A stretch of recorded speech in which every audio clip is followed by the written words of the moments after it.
Oh,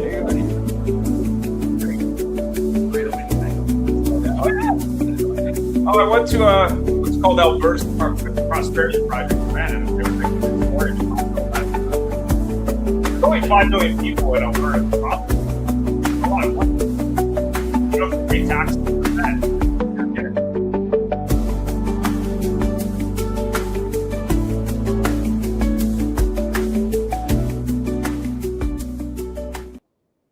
Good morning or good afternoon, depending on where you are. Happy Mother's Day for those who celebrate it. Happy Mother's Day to my mother. She hasn't been with me in a while, but she's happy Mother's Day to her and everyone else around. And welcome everybody to the show. If you didn't get some sort of gift for Mother's Day, you might want to go do that. Save yourself there a little bit. And we got Larry joining us. Good morning, everybody. And I like to always start with the person who got on first, and that was Mr. Luna. So, Mr. Luna, please introduce yourself and share what you think is the biggest fraud problem in 2026 in automotive or in general. It's up to you. So, thanks for having me on. Yeah, no problem. Thanks for putting me on first, Ian. Well, I do my best. So, my name's Ken Luna. I've been in the automotive industry forever. Been focused on synthetic fraud prevention over the last 4 years with a couple different companies, with Credit Miner, part of Dealer eProcess, and also with Gather. I think that it continues to be a huge problem. I mean, I think most dealers are defenseless against it. I don't think they totally understand what they're up against with the professionals. And I think that there are certainly solutions out there. A lot of the guys that are on today have solutions. And I think that is something dealers, over 2 billion or 3 billion, depending upon who you talk to, in losses last year in this specific area certainly should be getting somebody's attention. So what's the number one problem? What's the biggest problem? Just not knowing about it? It is either not knowing about it or thinking it's never going to happen to them. Interesting. Okay. Thanks for that. Let's go with Carl. What do you think? Introduce yourself, what you do. Thanks for being on. And what's the biggest fraud problem this year, you think? Yeah, Ian. Thanks for having us on, and always good to chat, whether it's fraud or not. But my name is Carl Falk, CEO at BotDoc. We're the secure data exchange layer that sits really underneath kind of what Pete does. So when an ID, a pay stub, title, bank statement moves between a customer and a dealership, we're kind of the rails that it rides on. We work across auto, mortgage, healthcare, financial services, which gives us a really interesting comparative view that a lot of folks don't have. I think the biggest fraud problem in 2026 is not synthetic IDs.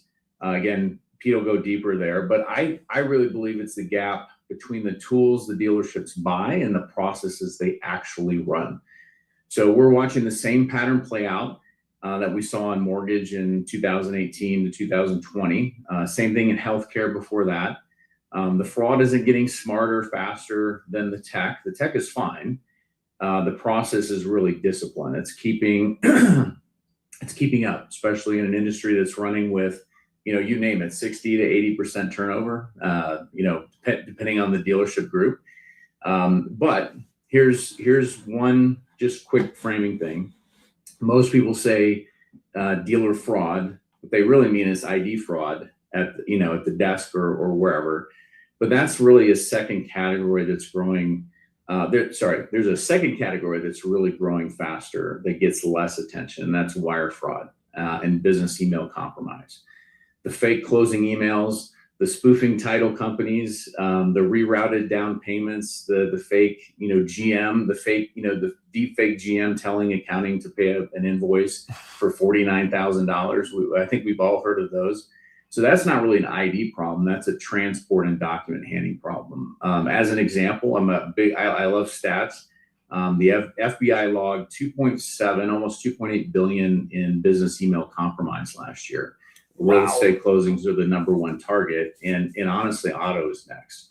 So I think there's a lot of stuff to fraud, not just in, a lot of people talk about like from the ID standpoint, but I think there's some bigger problems too. Fantastic. Mr. P, the one and the only, tell us more about you and what you do and what you think the biggest fraud problem is this year. Ian, thanks so much for having me on with this group today. First time, and I look forward to this session that we're having. So my name is Pete McInnes. I'm the founder and CEO of UN Solutions. We've been in business for 23 years, and we've got a suite of credit identification and fraud solutions that we bring to the automotive marketplace. And so that's at the high level. And in terms of what do I think the biggest fraud problem is this year, I'm going to reference a report that Point Predictive just released. They look at millions of records annually across the whole lending community. And one of the things that just jumped out on that report they just released was that auto lending fraud just surpassed $10 million annually. Wow. And it's $1.2 billion just in the past year. Mm-hmm. And so with that, there's so many aspects of it that's driving that. And, Carl just touched on a piece of it. There's problems with both identification fraud, and then there's also loan fraud, a manipulation of that information and data and stuff that comes into play through AI and, fake pay stubs and all that type of stuff. So I think that's like accelerating the most, or at least it is the biggest dollar numbers that's impacting our industry. Fantastic. Today. Larry, you're driving. You can come off mute. Give us your thoughts on Mr. Larry Feldman, the one and the only. And I know people are impersonating you, but what's the biggest challenge with fraud these days? Well, I think it's the fact that at dealerships, we're not always that involved with being precise. As a salesman, as a dealership owner, as a GM, I can tell you, it must have been a million times, and I might not be exaggerating, that they wrote down the wrong information. They didn't get the fact that the guy changed his license. So when you're dealing with just the most rudimentary things being wrong or off or nobody double checking, and now you move in, and then Carl and Ken and Pete, I don't know if you guys have sold cars as well as doing the fabulous things and the necessary things you're doing now, but car salespeople go berserk when they think they have a buyer. Oh my God. The last thing they're worried about is why they shouldn't make the deal. Oh shit, I got a guy in front of me that wants to buy a car. They're finding every reason. I'm famous, Carl. I had a finance manager that was an idiot. And at a certain, it was the last day of the month and I was about to sell my 40th car, which was spectacular because I was in a dealership that only sold 150 and had 12 other salespeople. And I handed them credit app. He ran it. He pretended he was wiping his butt with it. He says, this guy doesn't even pay child support. I said, maybe the kids are ugly. The bottom line is I was looking for every reason to make a deal. Yeah. Not to not make a deal, every reason to make a deal. So when you combine that excitement with, oh my God, I have somebody in front of me, and let's face it, people that are defrauding you are the most compliant people around. They just want the deal. Sure, 10,000 over, no problem. So you have somebody that appears to be compliant. You have salespeople that aren't known, no disrespect for their precision. And then you have the fact that while Carl might be right, tech might not be better, it's still pretty sharp these days. And people come up with a pretty convincing license and backup documentation. So it's just like with the FTC now, anybody that doesn't have somebody that's keeping an eye on everything is in trouble. And that's why I'm really glad to be on with you three guys, because all three of you are doing something incredibly necessary and needed for this industry. Thanks, Larry. Peter, what do you think about the fraud this year? I mean, what's your thinking? I mean, we did have an event. If you haven't watched it, Lethal Sales last week, we had Mr. Klein on talking about the scale of the problem and some fines from the different states already. And you can definitely watch that replay on YouTube and other places. But it was interesting because the scale of the fines were nuts. But what's your thinking? Well, I got to tell you, I mean, I always love Larry because he's always so much on point and he's just so passionate. I mean, he's great. But one of the concerns I have, and I think hopefully you guys will touch on it, is with what's being done with AI now, and you can literally create avatars of people that look almost perfect. And I see some people using those things, not so much for the automotive, but I see them where they're trying to defraud, down here in Florida, where they're like people making images of people's parents and sending them these messages, telling them, hey, mom, I'm in a situation, I need you, can you wire me some money? So I'm seeing some of that stuff on a smaller scale, but the technology that's available out there where you can literally create people, I mean, that's also got to be something that we need to look at in the future, because I think it's a big problem, because they've taken it to a new level as far as being able to imitate people, not only on paper, but also visually. Yeah, I mean, you know, the thing that was interesting, as you see this AI stuff, whether it be still images or video images, but also when you look at this stuff going on with fines, as I alluded to from last week, I mean, one dealer's already been fined $75 million. So, you know, at the end of the day, you got to be aware of it. But more importantly, you know, they may not even know what to watch out for. So I guess that's really what it comes down to. Okay, I'm now thinking that maybe the government is going to get into my business. I may think that, you know, the banks may have questions. I may be opening myself up to fraud. You know, where do I start as a dealer if I don't know what's going on? I'm just trying to sell cars, and maybe I wasn't aware this was such a big problem. Pete, maybe we start with you on this. I mean, where do you start? Like, okay, I got salesmen writing stuff down and photocopying stuff, and I don't know what's going on. I think Larry touched on it very well, and that's really going back to the culture, right? I think it's got to start with the culture, and that's going to be a big paradigm shift, as Larry referred to. You know, so when you talk about the entire infrastructure of compensation and how people get paid, you know, it's about paid for a sale and getting a deal done, and that just opens up to all kinds of pressures. Larry referred to it. It's at month end. We're getting close to hitting our numbers. We're getting these deals. We're closing the deals. How do I get this customer there? And it's really about making sure that, you know, one, can you do something about the culture and hold people accountable to that and say, look, it's and he touched on it again about the turnover in dealerships. You know, you guys mentioned that. So when you have that kind of turnover and you have that type of an incentive program available to them, you're being set up to begin with of being at risk. So from that standpoint, I think, you know, when people also say, okay, well, we're going to put in checks and balances. A lot of times the checks and balances are a checklist. Yeah, fair enough. Yeah, I mean, when you look at it, I mean, and I sold cars for 10 years. I mean, I was thinking about it 26 years ago. I mean, I would commonly see stacks of driver's licenses, just copies, like stacks of them. And I'm like, that's a big risk, man. What are you doing with that stuff? So there's risk everywhere. It's the risk of all those paper licenses and the storage capacity from the compliance side, from the risk from the FTC and cybersecurity fraud and all those aspects of it. Yeah. But you also have, it's really got to start with, one of the things I look at is like, what we got to change the culture, but then you also have to put in, and changing that part of that culture is really difficult, but change it and make it some mandatory policies. For example, step one, nobody test drives a vehicle without us capturing and authenticating their driver's license, verifying data to make sure who we're dealing with is who they say they are, right? And that's a starting gate. Make that a policy, not an option for the salespeople, because if you give them the option to do it or not do it, it isn't going to happen.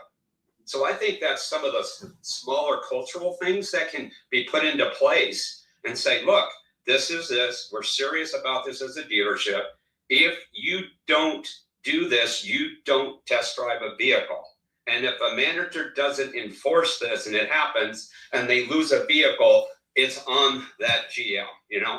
And you hold them accountable and it comes out of their pay or something of that nature. So I think that's how the culture has to start to shift and change. And that's just kind of like one step of it that they can do. Yeah, I still remember years ago, I had a salesman I worked with sent a customer out in a minivan. The customer was out in the minivan by themselves, didn't know the vehicle, didn't know the region, walked back because he didn't check if there was gas in it from a test drive. And I'm like, ooh. There was nothing good about it in any respect. It was just craziness. Anyway, Carl, what do you think? What do you Yeah, think how so, dealers can start? I mean, you obviously have in multiple industries. I mean, the challenges are the same. People don't want to do stuff, but how have you found that things have changed since we last talked? Yeah, so this is no different than the other industries that we work in, right? So same thing with large clients like Edward Jones, right? They've got 19,000 offices in US and Canada, right? Yeah. We were just talking about, kind of that overlay. They have inherently the same problems that automotive dealerships do. So here's the deal. Bottom line is leadership has to own it. So I'm really, putting a stamp on what Pete and, Larry were talking about is, leadership has to own it at a dealership. And it can't just always be about, hey, just push cars. Yes, you want to make money, but you also got to do it, responsibly too. So leadership has to own it, right? As far as what their processes are, and you have to have that process discipline, like Pete mentioned. And this is where, because you can have the best tech in the world, but if your people don't follow the process and don't use it, it's worthless, right? So really, I think leadership process has to be in place, and then the tech will accentuate, all those pieces. And that's what's successful, and that's what sticks in other regulated industries, because your good salespeople who you love will run through brick walls, like Larry was talking about, right? Yep. Get this deal closed. But at the end of the day, they will find, in financial, it's called, in the tech world, it's called shadow IT. They will use whatever they can to make it easy for the customer just to get the deal closed. And although you want that energy in your salespeople, you have to have those processes in place. And if the processes are too cumbersome and the technology is too cumbersome, you're going to run into problems. So those are the three takeaways for me, hands down. Leadership has to own it. You have to have process discipline, and then the tech layer has to be layered in with whatever process that you're owning for the dealership. Yep. Thanks for that. We got some comments from Mr. Silman. The FTC government law has called red flags rule. Verify the identity of the consumer that needs to start upfront. Pete just commented on it. And then he also said that leadership has to own it. He agrees to do 100%. Mr. Ken. So basically, reiterating what everybody else has said, but really focusing in on the fact that you want the buy-in of course, management. They have to enforce it, but the process has to be simple. It cannot be cumbersome. It cannot be such that you're going to get a rebellion of the sales organization to make them use it. It reminds me of some of the earlier days of CRM systems and enforcing those and making the usage of those. And I think any system that's used up front has to be simple for the consumer to use, simple for the salesperson to explain it to the consumer. And the best systems are the ones that do multiple things, such as not only identity verification, but also insurance verification, and also, in many cases, soft credit pulls, and interfacing all of this into the CRM so it doesn't even have to be input into the CRM, and saving the time on the insurance verification that now they're having to, chase down insurance folks to get that verified. And of course, making sure that the identity verification system you're using is a top-notch system, one that when we talk about identity verification, you're talking about database systems. Of course, you have to have that, but also systems that do proof of life. And so when the consumer is taking, they call it a selfie, but it shouldn't just be a selfie. It should be a proof of life type of like a 1-second video, making sure it's not an AI, making sure that it is a technology that does all of these things together and makes the process simple and makes it, encourages the salespeople to use it, and also makes it less painful for the customer to use it. 100%. I got a question for you. With that being said, one of the concerns I have with something you said is pushing the data into the CRM. And the reason it comes up from my standpoint is we're going, as marketing, from a marketing standpoint, a lot of times companies pull the CRM data to then do marketing for the dealer. If you're putting that information into the CRM and it has a social security number and any financial data, aren't you then also opening a new risk? Because now that data can be accessed from third-party providers. I mean, everybody, you can't access the DMS, so everybody's going to the CRM. As a matter of fact, a lot of dealers I know are pushing content to their CRM so people can access that for marketing. But if you're going to push that content into the CRM, aren't you opening up for more potential fraud because then that data is more easily available? So basically, it's not the content. The content that goes is the name, the basic information, the name, the address, and then there's a link that somebody has to be authorized to be able to hit that link. It's an encoded link, and that's how they access the information. So dealers need the driver's license. They need copies of the driver's license. They get them now.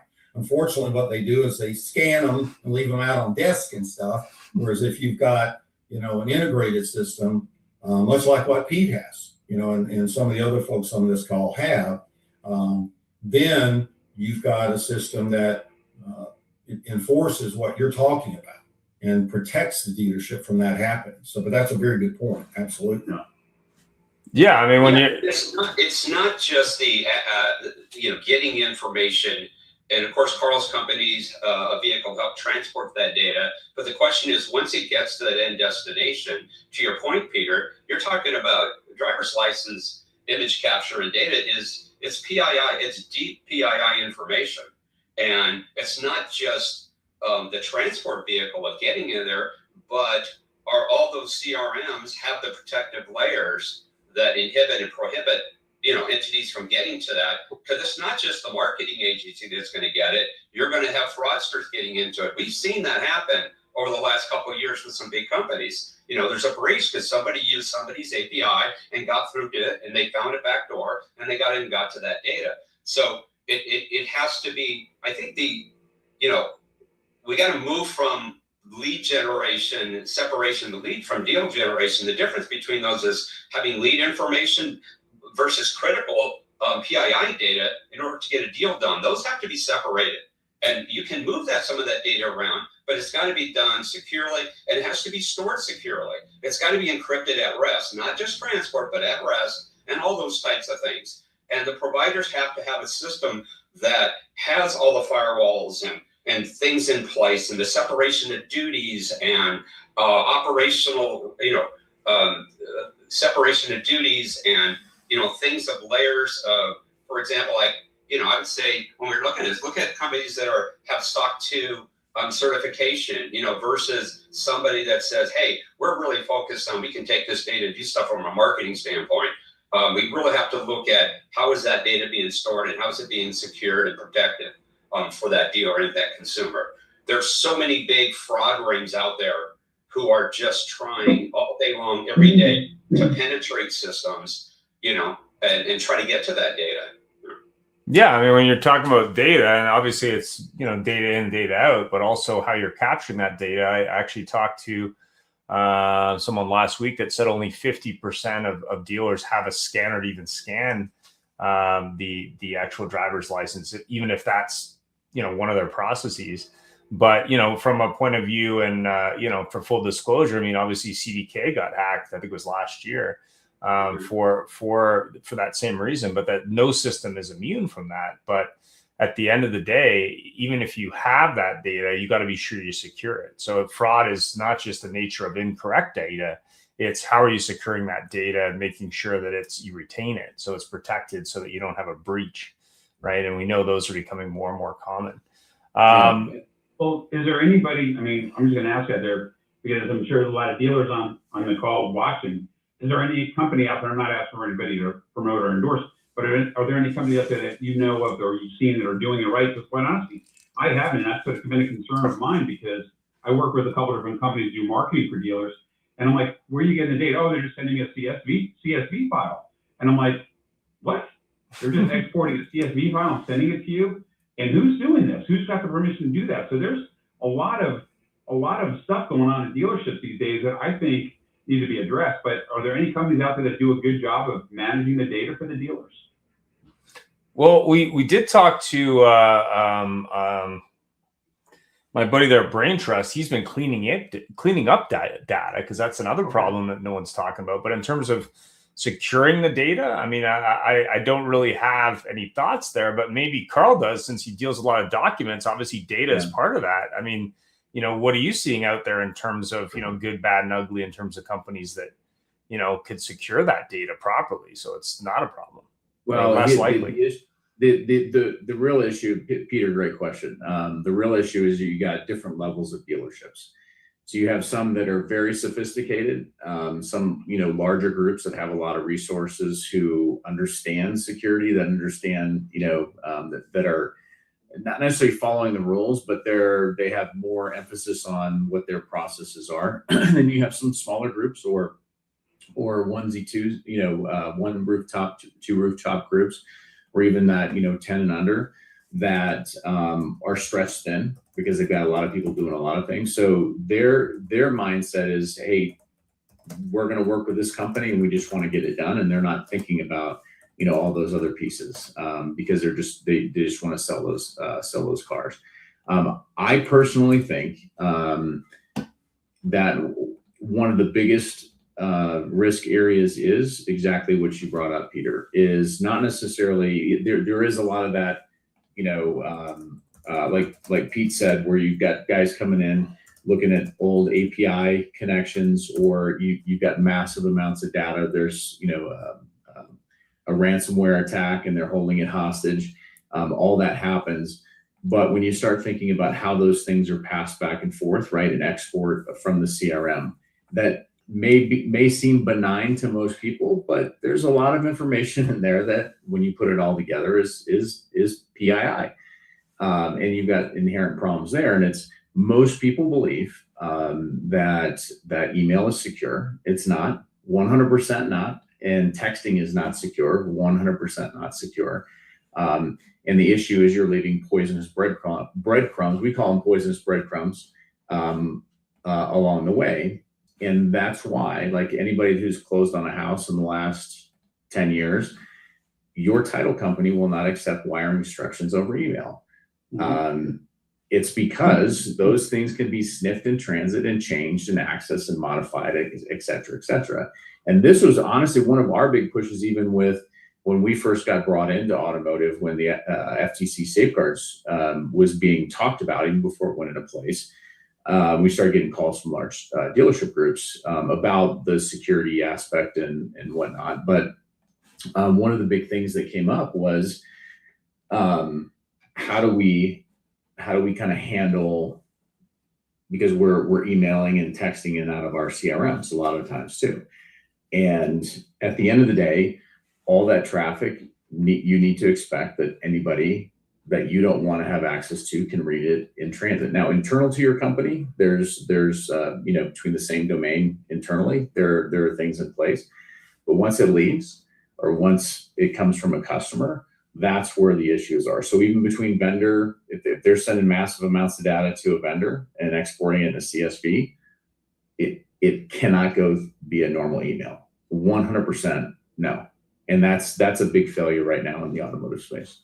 I had a comment and question from a dealer, Pierre. Maybe you could answer it, or maybe you can pose to the panel. They've got a scanner. They're concerned about security. They're not sure what company to pick. What questions should they be asking a vendor? Like how do they know what's the best vendor for that solution? Why don't we start with Ken on that, and then we'll give everyone a minute or so on that, and then I got to go for some sponsor ads. But go ahead, Mr. Ken. So what I would be asking is a number of different things from a process standpoint, from a data standpoint. Can you identify from an identity verification standpoint, who is it that you're actually working with? What is the company that is handling that? Depending, regardless of who the vendor is, just promoting it.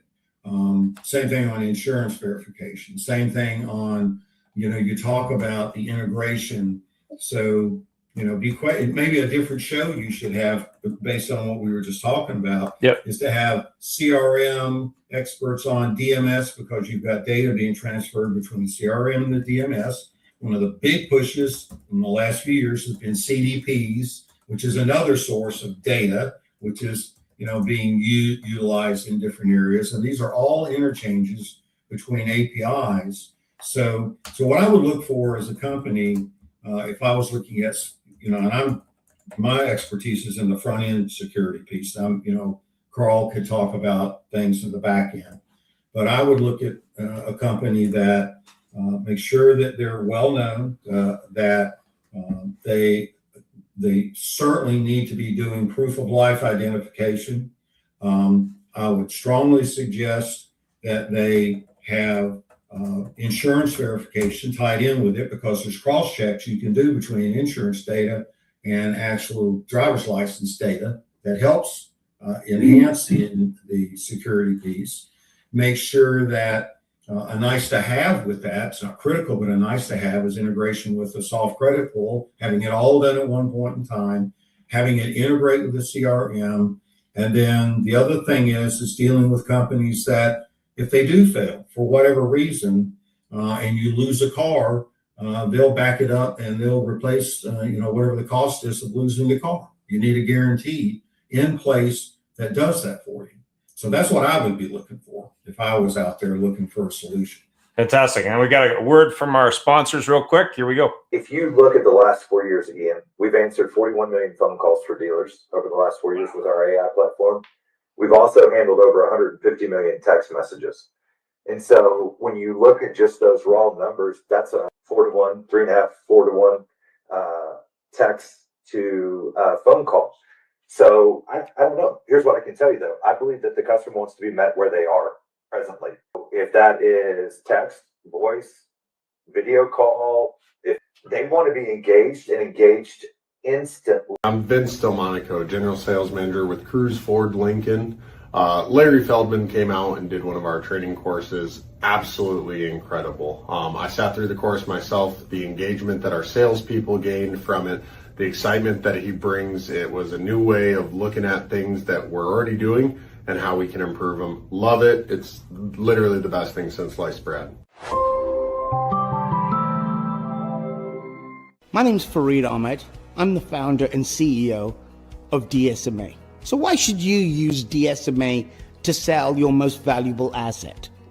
The answer is very simple. It's our unparalleled approach to our clients' needs and satisfaction. Remember, DSMA, we're real people doing real deals. Meta, Instagram, social, and your team is still waiting for ups like it's 1999. Let's be honest, your market isn't watching TV commercials, they're double tapping and engaging with your competitors on social media posts. People are shopping these days for cars and servicing their vehicles in between watching cat videos. All right, there we go. So let's go with Carl on this. I mean, what do you think on questions that dealers should be asking before they pick a vendor, before they look at a solution? I mean, which questions should they ask? I think the biggest one is how will this tech fit into the dealership's process? And do we need to change our process, which sometimes is the right answer, or will it layer in with how we do business today? Because anytime you talk about change management, and this is in every industry we work in, banking, lending, insurance, even healthcare, this is probably one of the biggest challenges is how does it fit in the current process? So I'm going to give you an example. So I am very pro integration. Anything we can do, like on the bot doc side, we're basically like FedEx. We just transport things and make it very, very easy. And then we get rid of them and we want to push them where they ultimately need to go. So I'm very pro, like some of our integrations we've done in automotive, specifically in the automotive space, because I like the concept of less keystrokes, less data entry. I'm a big fan of that.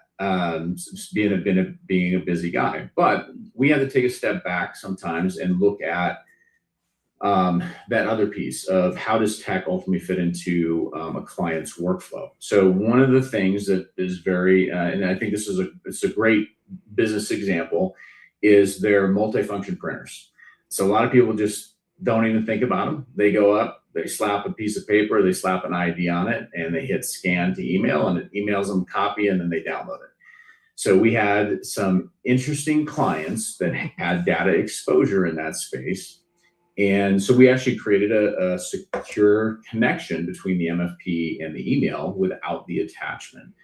So we're actually able to secure that entire traffic with end-to-end encryption and do other things as well, especially if they throw an ID on it, can be verified, et cetera, because it's our API that's connected, not a traditional SMTP server. So with that said, that worked for some of our clients, because especially some of the clients that didn't want to do some of our integrated products, because that was their process. I'm not the biggest fan of that, because again, I like the stuff that's integrated, but sometimes you have to really think about what is ingrained in the culture, what is ingrained in their process, and if they're not willing to change their process, what is the right tech for that customer? So I think that's probably one of the biggest questions. Obviously, there's the SOC 2 audits, all the things that you need to check on your vendor, to verifying a vendor. But at the end of the day, is every tech sounds amazing, but how will it fundamentally work at the dealership with their process and who they have and what their environment is like? That's what's important. Fantastic. Pete, what do you think? What questions? Well, I'd love to add on to what both Ken and Carl stated there. Okay. In two parts. One, for the question about how do you select, a vendor partner to provide the technology. When it comes to customer identification, I think they need to look at both document authentication and data verification. So to be specific, the document authentication needs to say, look at this document and saying, forensically, is this an authentic driver's license document issued by the Department of Motor Vehicles, or was it something that was created online in China and they bought it for $200? Okay. So first, let's authenticate the physical document. Yeah. And then once you extract the data and the imagery of that, you need to have some tools that can verify the data. And so now there's a separation between what can be done in store from authenticating and controlling the document, the forensics, the security features of that particular document for that particular state, watermarks, infrared patterns, photo overlays, etc., on and on and on, which cannot be done on a mobile device. Because there's lighting issues, there's environmental issues, there's who's taking it and where's it taking it. You cannot get this same exact extraction of that. So when it comes to where a lot of the fraud around driver's licenses, a lot of it's coming from the remote customer, the remote test drive, the remote delivery, the customer out of state, and that's like the biggest red flag ever. But people are saying, hey, we're having the customer do a selfie. Well, so you got a person taking a selfie that matches up with the fake license of their picture on it. That's not protection, So I think that's a big false sale that's going on in the industry. I think what needs to happen is you need to, one, particularly where all this fraud's happening remotely, you have to, yes, it's great to get a selfie. It's great to get good imagery of the documents, and it's good to extract that data. But you can't stop there. You have to then take that information and verify it. Right. And say, okay, let's go to databases and say, the customer gave us this address. Is that an at-risk address? Is it a jail cell? Is it a PO box? Is it raw land? Is it, has a customer ever actually lived there according to their utility records, or can we do a verification of that customer's phone number with the phone carrier and send them a one-time passcode for that proof of presence, So it's really a combination of doing data authentication or document authentication and data verification. So from a product standpoint, it's that. The security aspect is that too. But then Carl touched on it, and I want to agree with him on that I think look at the vendors who understand that dealers just want to sell cars, and that's what they're good at. They have all of this compliance and security and all of this stuff that bogs them down. It's stuff that they have to do. It's not what they want to do. So look at vendors who understand that dealers, how to help dealers and minimize the process disruption and putting these things in place, or look at vendors who can actually enhance that by moving data where it needs to go securely within the whole customer's buying journey, and can help them save not only time for the customer, but for the dealer as well. So I think all those are important things when you're looking at vendors. Fantastic. Peter, any comments on what you'd be looking for from a dealer perspective, and what your thoughts are there? What question to ask? No, I mean, I appreciate everything they said. I still keep going back to, there's really no easy fix for this problem. I think the dealer, and I think what Pete said, it's got to be a case-by-case basis. But I really think it's something that the dealers need to be paying a lot more attention to, because it's just, and part of the challenge, I think, is until they get burned, the dealers are going to be slow to adopt. But once they get burnt once or twice, or they have a data breach, but I think after what happened with CDK and we saw those problems, I think they need to be paying more attention to that. And honestly, I've been looking around, and there's not many solutions out there that does a good job for the dealer. And I think it's something that is much needed out there. Oh, 100%. And obviously we talked a little bit about AI imaging, AI videos, AI text messages now even. Do you think that's making the problem worse? I mean, what do you think, Peter, since I got you already? What do you think? I think the AI problem is going to get worse. And it's interesting, I never thought about what Pete talked about, where they're having to do the selfie to verify a fake driver's license. I never once crossed my mind that, but that's an important point. I think a lot of people miss that. But you think about it, we're trying to get it to verify.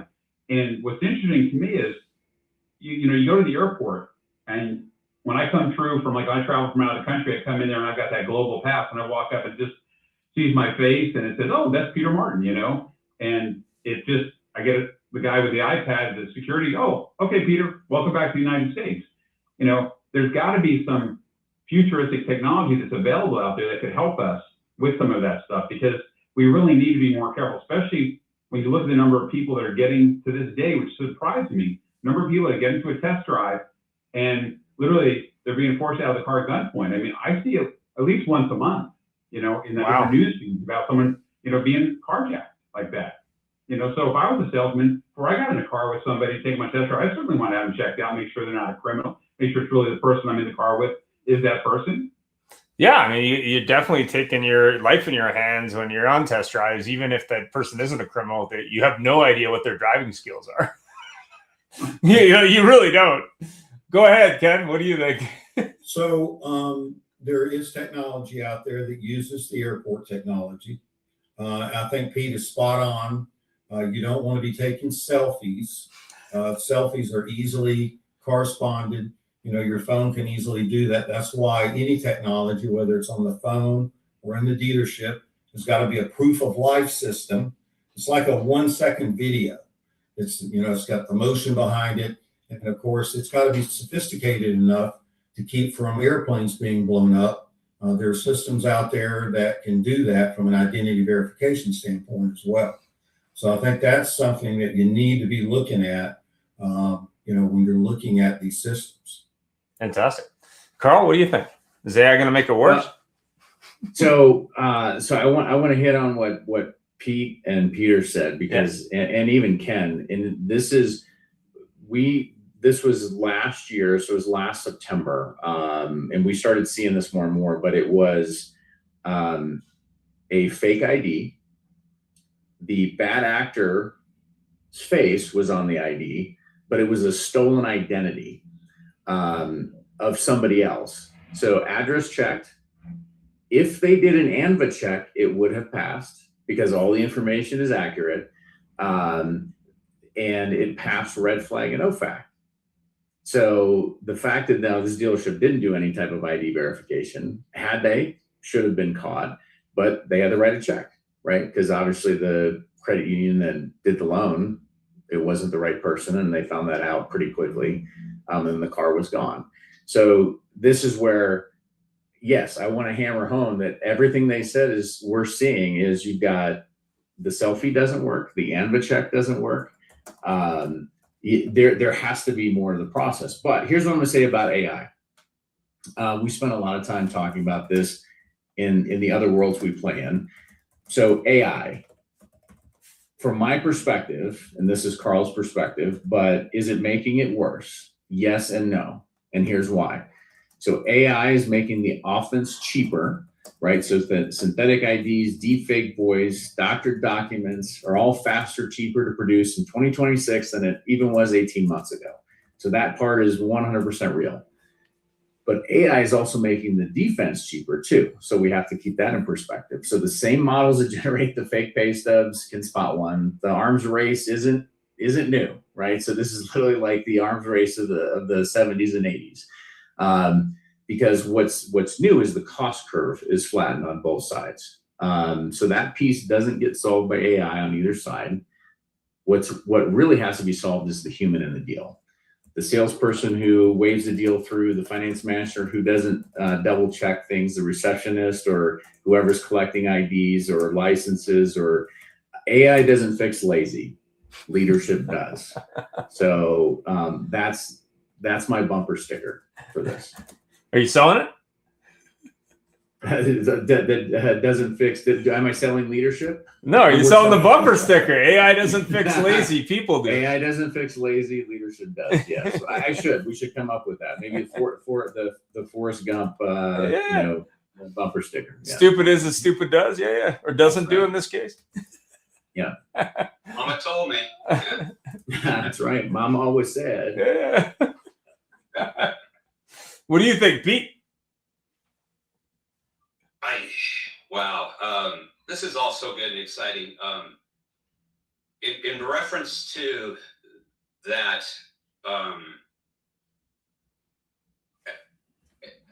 want to give a couple of examples. To what Carl said, it's about staying ahead of it. You know, the industry's got to stay ahead of it and continue to innovate, continue to build more products, and it really is a race against the bad guys. A lot of the fraud today isn't just, Johnny walking into the store with a fake ID. A lot of times it's these fraud rings that go in and they'll send a coyote in. They'll create an ID for some coyote and say, you're going into this dealership and you're going to use your fake ID and you're going to get this vehicle and then you're going to disappear with the $5,000 we're going to give you. Yeah, great point. And then so the trail, it's like it's gone because there's a firewall between the organized crime and this coyote that they send into the dealership with this fake information. They're really sophisticated. So the industry has to outpace them in investment and delivering the safeguards to ensure against those types of things. One of the other things I just want to give you an example, like one you guys gave, is we had a dealership that when you talk about the risk factors for the dealer, we had a dealer where, a customer comes in, scans a license before the test drive. And of course we alert management. There's issues with this license. Manager looks at the customer, says, yeah, something's sketchy. They pick up the phone, they call their local police department on the hotline and they say, hey, we've got a couple of officers right around the corner. We'll send them right over. And not all dealers take this type of a policy, but they said they came over, customer was on the lot.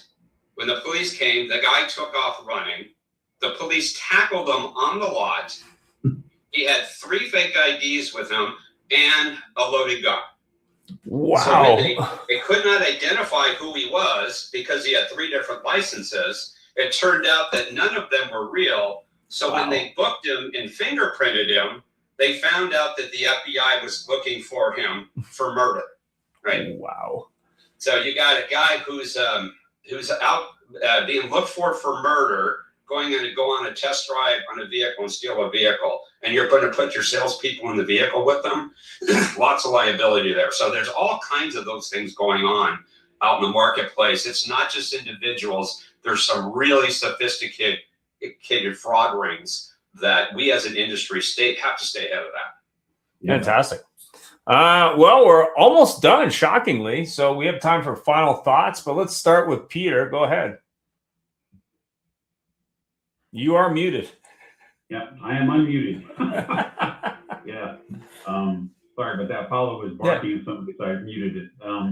But no, I think, guys, I really appreciate you. I mean, it's been a pleasure having you on the show today. I want to thank you so much. It's been great information. I know a lot of dealers out there are putting some comments in there. Very, very thankful for your time. But again, appreciate your time. And I will just mention that next week's show is going to be another exciting show. It's going to be the secrets of top salespeople. So if you enjoyed this show, you may want to tune in next week. It's going to be the secrets of top salespeople. And again, thank you for your time today, guys. Yep. Yeah, we're going to have a number of successful salespeople using all kinds of tactics, selling anywhere from 25 cars a month to 100. So if you are looking for tips on how to do that in the new world to multiple generations, you can definitely go for that. Go ahead, Ken. Final thoughts on solving the fraud problem. I don't know if it's solvable, but go ahead. Absolutely. So, this has been great info. I think, all the folks you have on here, I think we're pretty much in alignment, as to that there's an issue that it needs to be taken seriously by the dealership base. I would encourage anyone who's watching this show. I'm a big LinkedIn guy. Go to LinkedIn, but on any of these folks that are on this program, look at what they posted in the past. Especially the ones that are focused on fraud prevention, and take a look, because we're just touching on it here with this. If you want to dive deeper, LinkedIn is the place to go. Fantastic. And if you are interested, I did do an interview in New Orleans, I believe, in the snowstorm with Carl last year. So if you wanted more details on that, I was there. I was a glutton for punishment. I did get there and we did an interview. But go ahead, Carl. What do you think? Final thoughts? All right. So if I was a dealership, I would start free. And basically what that means is, one, map your document flow. So where do IDs come from? Where's insurance, title, etc.? How does it move? Most dealers can't draw that diagram. If you can't draw it, you can't secure it. Two, pick one process and audit it for a week. F&I document handling usually is the highest leverage place. You'll find holes within five deals, I guarantee it. And then three, make one person accountable, not a committee, one name on an org chart, who owns it, follow that process. So ultimately what I'm saying is, I don't believe that you can prevent fraud, but you can identify it faster. And that is the clearest thing that everyone needs to understand. The tech in the room right here is excellent. Ken, Pete, us, excellent tech. You're gonna not find better tools in automotive than that's on this call. So bottom line is, I'll say this to anyone who watches the same movie play out in mortgage, healthcare, and financial services. The industries that have fraud problems under control didn't get smarter tech. They got more disciplined leadership. Auto will get there. The dealers who get there first are going to be able to print money while everyone else writes off losses. So that's my biggest takeaway for any dealership looking today is start free, start simple, and then figure out how it lays in with what tech that you're looking for. Fantastic. Pete, final word for you. Well, thank you. I'm going to touch on each of your questions from the beginning, touching on the fraud. So we got major issues with both identity fraud and loan fraud. And it comes back to dealers putting processes in place that support their objectives. So it's really about connecting credit, ID, and finance tools across their workflow that cross-references all that customer's information, and that there's audit trails to track that buyer's journey from lead to drive off, right? And that it just doesn't help protect the dealers from those fraud issues, but can also improve customer buying experiences, creates more efficiencies for the dealer. That's going to end up resulting in a better ROI for dealers. So the recommendation is put all those pieces together, show a commitment that you're serious about doing this for your dealerships, and good luck to you. And thank you guys so much for having us on the show. Not a problem. Thanks very much. Have yourself a great week. And if you do have questions, reach out to the Auto Hub show. And of course, our great guests talking about fraud today, and prevent yourself from writing that big check by putting people in the process. Have yourself a great week. Thanks again. Thanks, guys. Thank you for helping the industry get better today live.